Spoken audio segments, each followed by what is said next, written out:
और आपको सीधे लिए चलते हैं बीजेपी की प्रेस कॉन्फ्रेंस। हमारी सरकार बनी, उसमें शिवसेना के 19 एमपी थे और जनता दलियों के केवल 16 एमपी थे। तो पार्टी ने तय किया कि एक एक मंत्री परिषद में एक हर दल को एक जगह दी जाएगी। क्योंकि जब हम शिवसेना को एक दे रहे हैं तो किसी अन्य को ज़्यादा देने का कोई सवाल ही पैदा नहीं होता था। तो केंद्र की सरकार ने, आदरणीय प्रधानमंत्री जी ने यह तय किया कि हर दल से एक एक व्यक्ति को मंत्री बनाया जाएगा।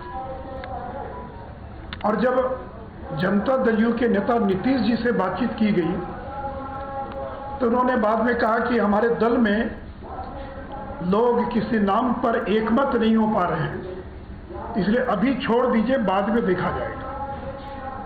तो मैं फिर इस बात को दोहरा रहा हूं। उन्होंने कहा कि हमारे दल में किसी नाम पर सहमति नहीं बन पा रही है, इसलिए अभी छोड़ दीजिए, बाद में देखा जाएगा। और जब दूसरी बार मंत्रिपरिषद का विस्तार हो रहा था, उसमें स्वयं अमित शाह जी ने मुख्यमंत्री को टेलीफोन किया और कहा कि कोई एक नाम दे दीजिए। तो उन्होंने आरसीपी सिंह का नाम दिया और ये भी कहा कि देखिए ललन जी थोड़ा नाराज होंगे, उनका भी ध्यान रखना पड़ेगा। लेकिन उन्होंने एक नाम दिया और वह भी नाम आरसीपी सिंह का था। तो जब उन्होंने एक नाम दे दिया तब केंद्रीय मंत्रिपरिषद में उनको शामिल किया गया। तो इतना सफेद झूठ, इतना सरासर झूठ, इस प्रकार का झूठ कि आरसीपी सिंह को बिना पूछे बना दिया गया। अगर बिना पूछे बना दिया गया तो आखिर 1.5 साल तक वो कैसे केंद्र की सरकार में मंत्री बने रहे? आप तो इतने ताकतवर थे कि एक दिन में उनको हटवा सकते थे। तो आपने तो कभी विरोध नहीं किया, कभी नहीं कहा कि उनको हटा दिया जाए। कभी तोड़ना हो तो तोड़ दीजिए, लेकिन इस प्रकार के झूठ का प्रचार ये नहीं करना चाहिए।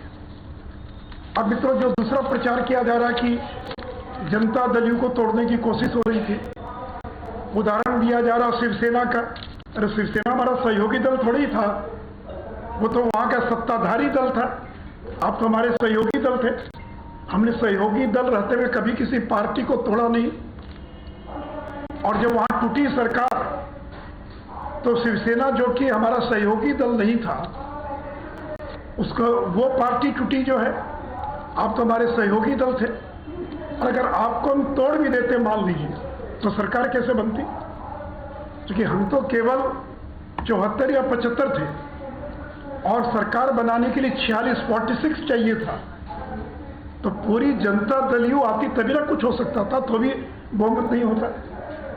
और देखिए बीजेपी ने आज तक कभी किसी को धोखा नहीं दिया।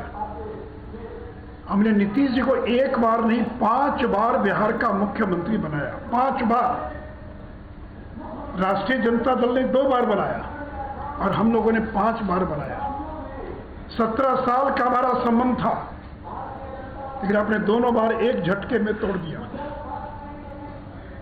और मित्रों, मैं आपको याद कराना चाहूंगा, पुराने पत्रकारों को याद होगा, 2005 नवंबर का जब विधानसभा का चुनाव हो रहा था, समता पार्टी में 2 गुट हो गया। जॉर्ज फर्नांडिस, दिग्विजय सिंह, प्रभुनाथ सिंह, ये लोग नहीं चाहते थे कि नीतीश जी का नाम घोषित किया, वो तैयार नहीं थे। और मैंने बिना पार्टी से पूछे मैंने उनके नाम का ऐलान किया कि 2005 में नवंबर के चुनाव का मुख्यमंत्री का उम्मीदवार नीतीश कुमार होगा, और पार्टी ने उस पर मोहर लगाई। तो जिस बीजेपी ने आपको 5 बार बिहार का मुख्यमंत्री बनाया, आपके पार्टी के विरोध के बावजूद आपके नाम का ऐलान किया और आपको मुख्यमंत्री बनाया, उस पार्टी को आपने धोखा दे दिया। देखिए मित्रों, ये जो विश्वासघात है, ये केवल बिहार की जनता के साथ विश्वासघात नहीं है। 2020 के अंदर वोट मिला नरेंद्र मोदी के नाम पर, आपके नाम पर वोट नहीं मिला। अगर आपके नाम पर भी वोट मिला होता तो हम 150 पौने 200 पार कर जाते। अगर आपके नाम पर वोट मिला होता तो आपको कल 43 सीट नहीं मिली होती।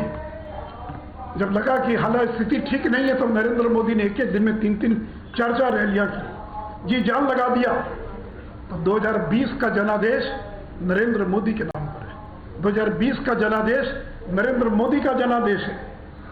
और 2020 में जब नरेंद्र मोदी आए तो ये तो समाज के सभी तबकों का वोट मिल रहा था कि जो अति पिछड़ा समाज है, जो 30-35% है, क्योंकि नरेंद्र मोदी अति पिछड़ा समाज से आते हैं। अति पिछड़ा समाज उनको अपना नेता मानता है।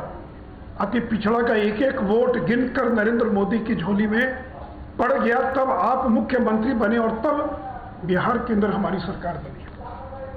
तो नीतीश जी, ये केवल नरेंद्र मोदी का अपमान और नरेंद्र मोदी के साथ विश्वासघात नहीं है, ये बिहार के जो अति पिछड़ा समाज है, जो 30% पिछड़ा है, उसको आपने अपमानित किया है।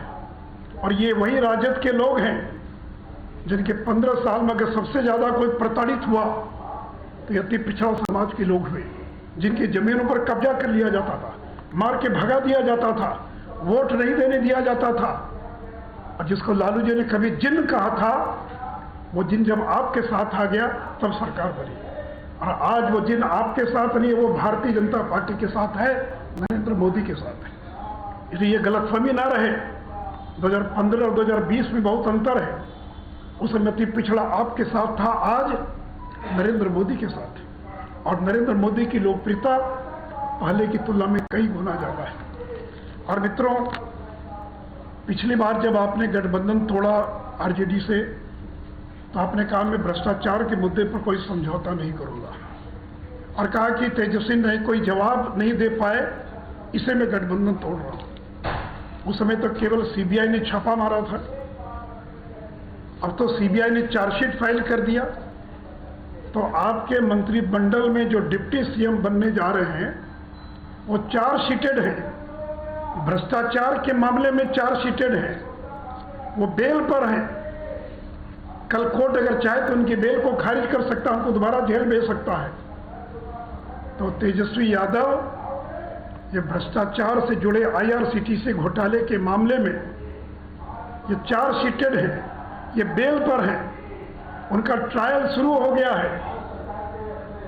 और इतने पुख्ता सबूत हैं कि इस ट्रायल का परिणाम उनकी जेल जाने में भी हो सकता है, उनकी सजा के रूप में भी हो सकता है।